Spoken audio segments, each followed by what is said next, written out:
చూశారు, చూశారు, చూశారు, చూశారు. విసిగెత్తిపోయారు పోలీసులే.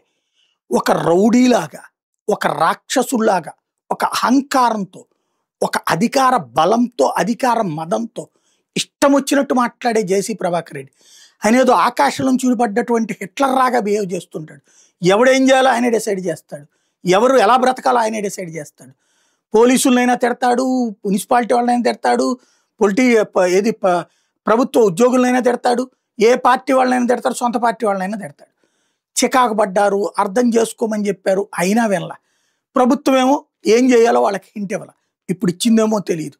అందుకని ఏకంగా రౌడీ వ్యవహారాలు చేస్తే కాళ్ళు ఇరగొడతానని చెప్పేసి అడిషనల్ ఎస్పీ చెప్తే, అడిషనల్ ఎస్పీతో పాటు పోలీసులను బెదరేయడానికి నీ అంతు చూస్తారా, రే నువ్వెంత, నీ బతికే అంత, తుపాకీతో కాల్చి పడేస్తారా, ఇట్లాంటివన్నీ మాట్లాడారు.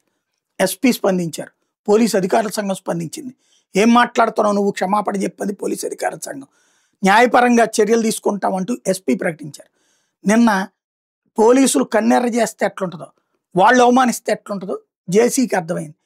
ఎస్పీ ఆఫీస్కి వెళ్ళారు, అపాయింట్మెంట్ ఇవ్వాల, గంట సేపు కూర్చుని వెనక్కి వెళ్ళిపోయాడు. ఈ సందర్భంగా అది కవర్ చేస్తున్న మీడియా మీద రెచ్చిపోయి మళ్ళీ నా కొడకల్లారా అంటూ తిట్టిపోసాడు. ముందు ఆయన నోరుని అదుపులో చేయాలి, లేకపోతే కనుక కఠినమైన చర్యలు తీసుకోవాలి. ఎవడబ్బా సొత్తు కాదు, లేకపోతే ఆయన దగ్గర బానిసలుగా జనం అనేటటువంటి వాళ్ళు ఇష్టం వచ్చినట్టు వ్యవహరించడానికి, ఇష్టం వచ్చినట్టు మాట్లాడడానికి.